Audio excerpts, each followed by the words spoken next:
Hello everyone, welcome to Visionary Classes. Here we are with the lecture number 6 on the CSIR Earth Science exam. Today's topic is on the Earth's orbital parameter. This is very important topic. It is repeatedly coming in the exam, so you should focus on it. क्योंकि exam नजदीक आ रहा है तो आप सब तैयार रहें और ज़्यादा से ज़्यादा वीडियोस को लाइक एंड सब्सक्राइब करें हमारे चैनल को और वीडियोस को अच्छे से जरूर देखें। अगर अर्थ ऑर्बिटल पैरामीटर की बात करें तो what does earth orbital parameter tells? The Earth orbital parameters are related to the rotation, the revolution of the Earth. The Earth's orbital parameter is related to our revolution and rotation of the Earth. So it tells that relative position, ठीक है भाई, अर्थ सन से कितना दूर है और कितना पास है, that tells the relative position. So the relative position of the earth with respect to sun plays an important role in the distribution of the solar radiation of the earth. ठीक है, तो यहाँ पे मैंने एक डायग्राम बनाया है, आप देख सकते हैं, ये बहुत ही इंपॉर्टेंट डायग्राम है कि कब आपका समर सॉलिस्टिस होता है, कब आपका विंटर सॉलिस्टिस होता है, कब आपका ऑटमनल इक्विनॉक्स होता है, कब आपका वर्नल इक्विनॉक्स होता है. ठीक है, तो आप ज्यादा से ज्यादा यहाँ पे देखें वीडियोस को और समझें कि यहाँ पे कैसे डायरेक्ट सनलाइट जो है ये नॉर्दर्न हेमिस्फीयर में पड़ रहा है. आप देख सकते हैं यहाँ पे डायरेक्ट सनलाइट जो है नॉर्दर्न हेमिस्फीयर में है, यहाँ डायरेक्ट सनलाइट जो है आपका सदर्न हेमिस्फीयर में है, यहाँ आपका जो सनलाइट है वो बीचों बीच है, यहाँ पे भी बीचों बीच पे पड़ेगा. ठीक है, इसलिए यहाँ पे इक्विनॉक्स और इक्विनॉक्स के बारे में बात किया है. ठीक है, this days are also very important. तो ये होता क्यों है?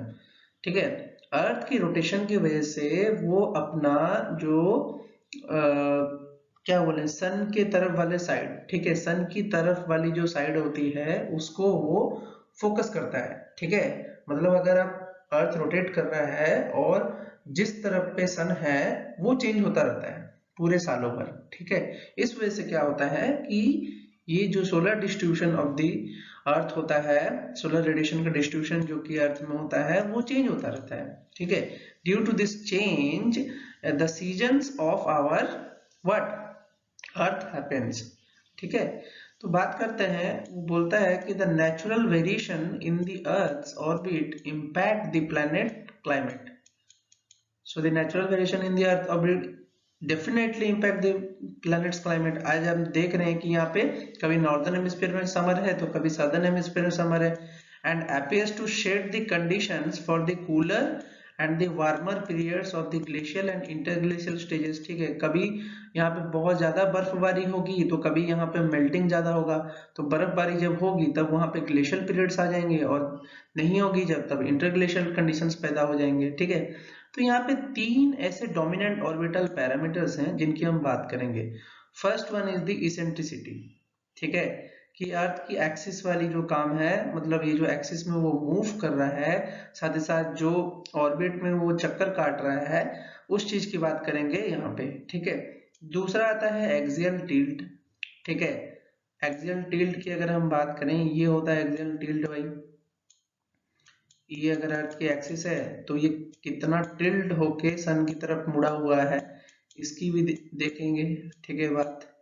ठीक है, तीसरा आता है टाइम ऑफ पेरिहेलियन और प्रिसेशन. ठीक है, मतलब सन कितने पास और दूर जा रहा है, ये चीज भी हम नोटिस करेंगे. सन से कौन हमारा अर्थ कितना पास और दूर आ रहा है. ठीक है, इसको भी पढ़ाई करेंगे.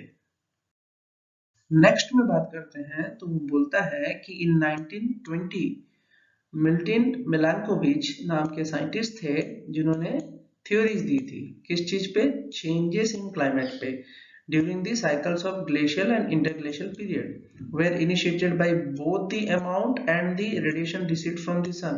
ठीक है, अमाउंट और साथ ही साथ कितना डिस्ट्रीब्यूट हो रहा है पूरे अर्थ में, उस चीज पे डिपेंड करता है. कौन?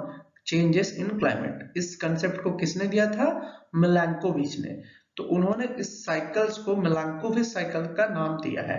ठीक है, तो बात करते हैं every 1 lakh years, and so these orbital parameters vary in such a way to reduce the amount of sunlight energy received in the mid latitudes and in the northern hemisphere। ठीक है, तो ये दो कंसेप्ट क्लियर रखो भाई। 1 लाख साल के बाद आपका जो सनलाइट का रेडिएशन जो पड़ रहा था मिड लैटिट्यूड में नॉर्दर्न हेमिस्फीयर में, जिसके वजह से हम बोलते थे समर आ गया है, वो चेंज हो जाएगा। ठीक है, वो रिड्यूस हो जाएगा, वो कंडीशन ही चेंज हो जाते हैं। तो ये चीज आपको पता होना चाहिए। ठीक है, तो अगर हम बात करें क्यों होता है, तो उसके पहले ऑर्बिटल पैरामीटर की अगर हम बात करें, दैट इज इसेंट्रिसिटी। ठीक है, तो इसेंट्रिसिटी क्या होता है आप खुद देखिए। ठीक है, आपने मैथ्स में पढ़ा होगा कि एलिप्स की इसेंट्रिसिटी होती है। ठीक है, ये चीज तो आपने पढ़ाई होगी। ठीक है, तो जहां पे भी एलिप्स वाला स्ट्रक्चर आएगा, मतलब जैसे कि ये ओवल वाला स्ट्रक्चर आएगा, वहां पे इसेंट्रिसिटी होगा ही होगा। तो यहाँ पे जो अर्थ की ऑर्बिट होती है, those are in the oval shape. ठीक है, एलिप्स के फॉर्म में होता है, एलिप्टिकल ऑर्बिट्स होता है। तो एलिप्टिकल ऑर्बिट का जो इसेंट्रिसिटी होता है वो डिपेंड करता है कि वो कितना सर्कुलर है या कितना एलिप्स के तरह दिख रहा है। ठीक है, तो इस चीज पे वो डिपेंड करता है। तो हम वही देखने वाले हैं कि कितना एलिप्स के फॉर्म में है या कितना सर्कुलर फॉर्म में हमारा अर्थ का जो ऑर्बिट है वो आ रहा है। ठीक है, तो अगर बात करें, the earth orbit around the sun is never perfectly circular. ये कभी भी सर्कुलर नहीं रहा है, हमेशा एलिप्टिकल रहा है, नहीं तो एलिप्टिकल से थोड़ा सर्कुलर की तरफ बनने की कोशिश किया है। ठीक है, तो ये चीज भी आपको पता होना चाहिए, which is elliptical and which is non elliptical. ठीक है, over the time the pull of gravity of Jupiter and Saturn causes the shape of Earth's orbit to vary from nearly circular to the slightly elliptical। ठीक है, तो ये nearly circular से slightly elliptical के बीच में ही turn करता है। तो अगर ये एलिप्टिकल ऑर्बिट में बनने की कोशिश कर रहा है, तो आप यहाँ पे देख सकते हैं कि नियरली सर्कुलर है, ये वाला जो है सर्कुलर है नियरली। ठीक है, और ये वाला जो है आपका ये एलिप्टिकल है। ठीक है, तो इस तरीके से ये बनने की कोशिश करेगा, और जो कि 1 लाख ईयर्स में चेंज होता रहता है हमेशा। तो अगर हम बात करें इसेंट्रिसिटी की, that changes in 1 lakh year. Okay, so eccentricity measures how much the shape of the earth's orbit departs from the perfect circle। ठीक है, तो आज जैसे कि मैंने बोला कि कितना डिपार्चर हो रहा है या कितना चेंज हो रहा है एलिप्टिकल ऑर्बिट से सर्कुलर ऑर्बिट, इस चीज को डिफाइन इसेंट्रिसिटी करती है। ठीक है, तो these variation affects the distance between the sun and the earth। Obviously भाई सर्कुलर होगा तो पास आ जाएगा।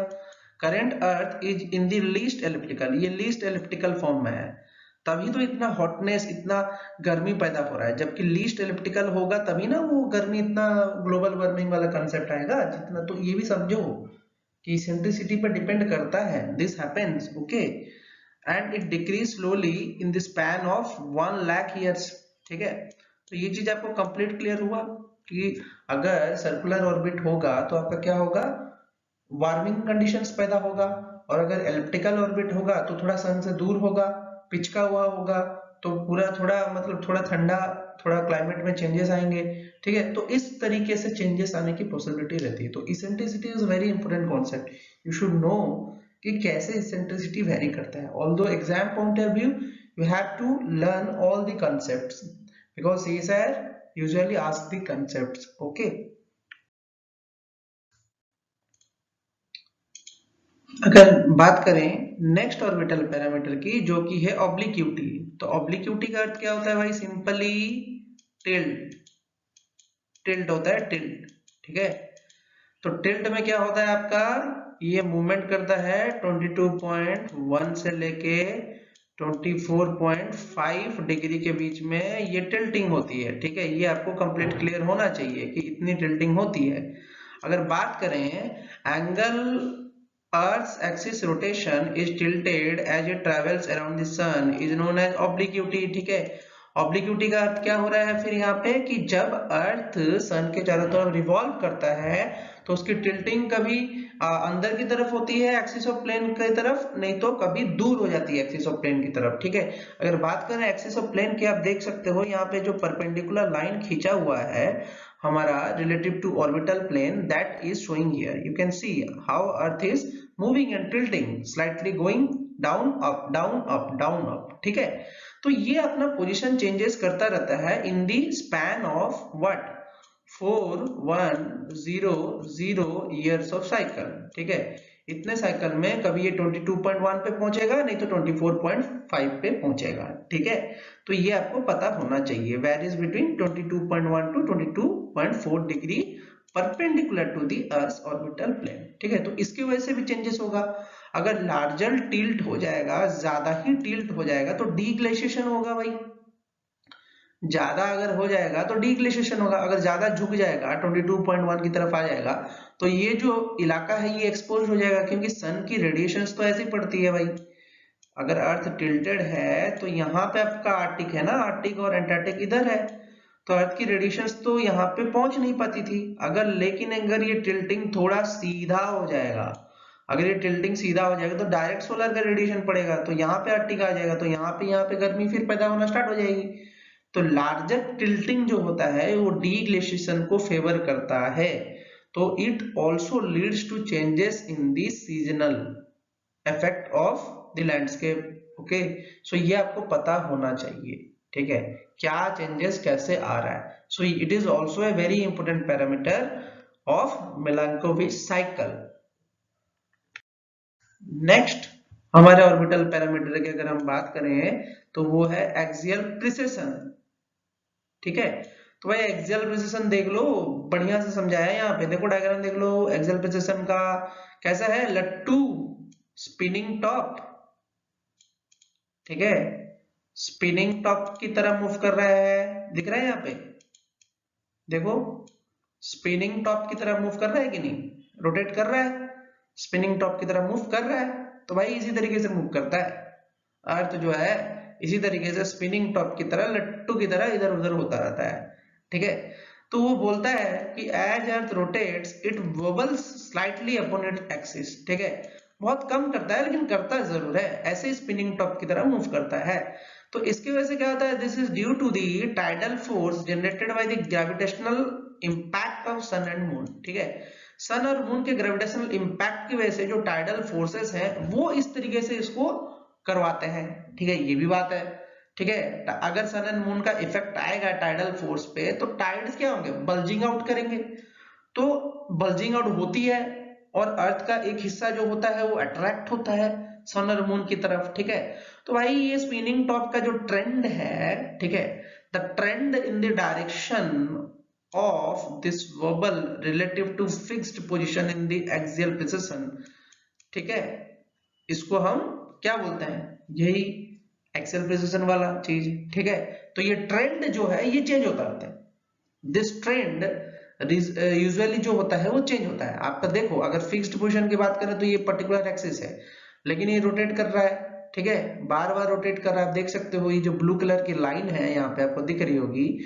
यहाँ पे आप देख सकते हो अच्छे से कि ये जो ब्लू कलर की लाइन है वो किस तरीके से आपको किसको, हमारे एक्सियल प्रिसिशन को बढ़ावा दे रही है। अब देखो बड़े अच्छे से यहाँ पे दिखाया है, ठीक है। तो इसको हम एक्सियल प्रिसिशन बोलते हैं, ठीक है। ये डायग्राम क्लियर है, बढ़िया से देखो एनिमेशन फॉर्म में दिया है, ठीक है, डायग्राम बढ़िया से देखो, this is in animation form. गलती मत करना, एग्जाम में पूछा जाएगा वबलिंग और एक्सियल टिल्ट, ठीक है, एक्सियल प्रिसिशन और एक्सियल वबलिंग में फर्क है, ठीक है। स्पिनिंग टॉप होता है, वहां पे टिल्टिंग होता है भाई, ठीक है, कंप्लीट, ठीक है। आगे चलते हैं,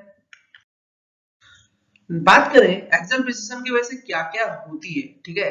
तो the trend in the direction of the bubbler relative fixed position of star is known as axial precision, ठीक है। तो कंप्लीट क्लियर है भाई, फिक्स पोजीशन ऑफ स्टार के अराउंड अगर आपका ये वॉबलिंग हो रहा है, ठीक है, तो उसको हम एक्सियल प्रिसिशन बोलेंगे। ये तो हमने देख लिया डेफिनेशन में, लेकिन हम अगर बात करें साइकिल ऑफ एक्सियल प्रिसिशन, वो होता है 25,771 25,771.5 ईयर्स में ये अपना एक्सियल प्रिसिशन जो होता है वो होता है, चलता रहता है, ठीक है। एक बार घूमा, एक पोजीशन घूम के फिर वापस आएगा, ठीक है।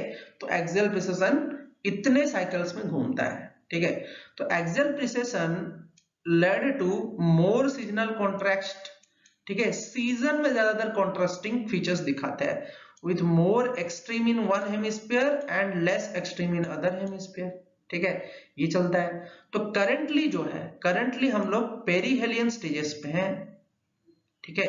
तो करंटली जब हम पेरीहेलियन स्टेज पे हैं तब क्या हो रहा है कि हमारा विंटर जो है वो नॉर्दर्न हेमिस्फीयर में मौजूद है, ज्यादातर विंटर जो होता है वो नॉर्दर्न हेमिस्फीयर में होता है, और समर जो होता है वो सदर्न हेमिस्फीयर में होता है। भाई अर्थ पे बैठ के क्या जानोगे आप, अर्थ पे बैठ के इसके बारे में नहीं जान पाओगे, you have to see through the telescope और सम डिस्टेंट सैटेलाइट, ठीक है।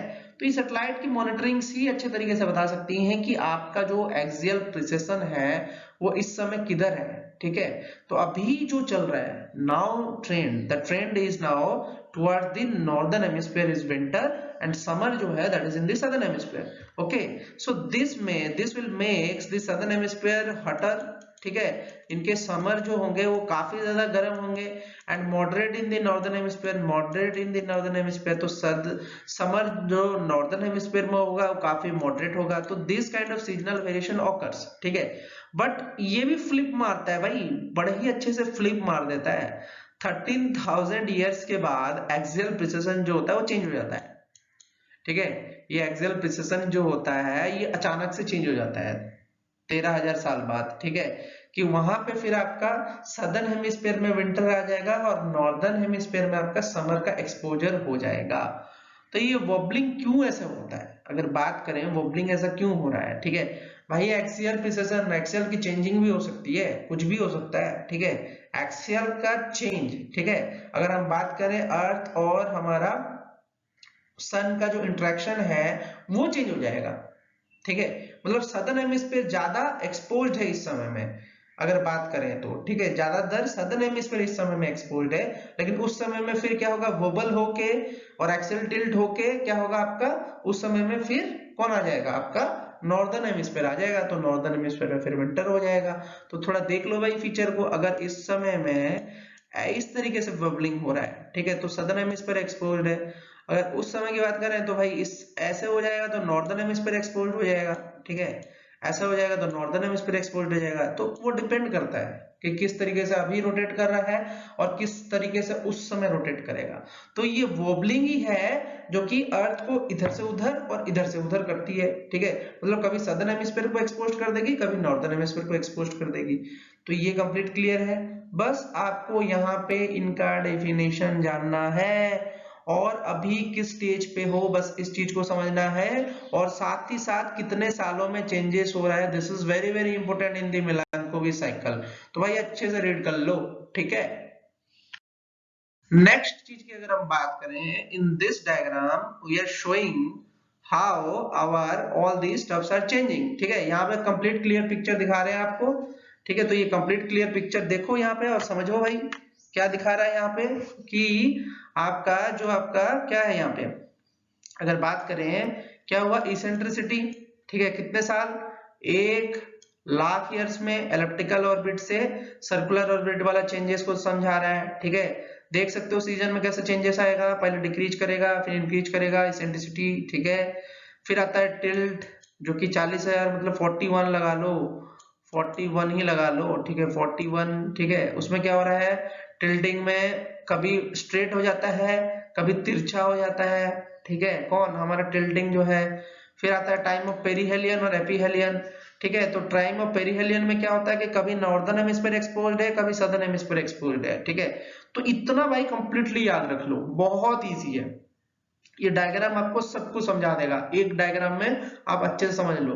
बस इतना जान लो कि सब चीज पढ़ना जरूरी है, इसलिए प्रॉपर डेफिनेशंस के साथ आपको समझाया गया है, ठीक है।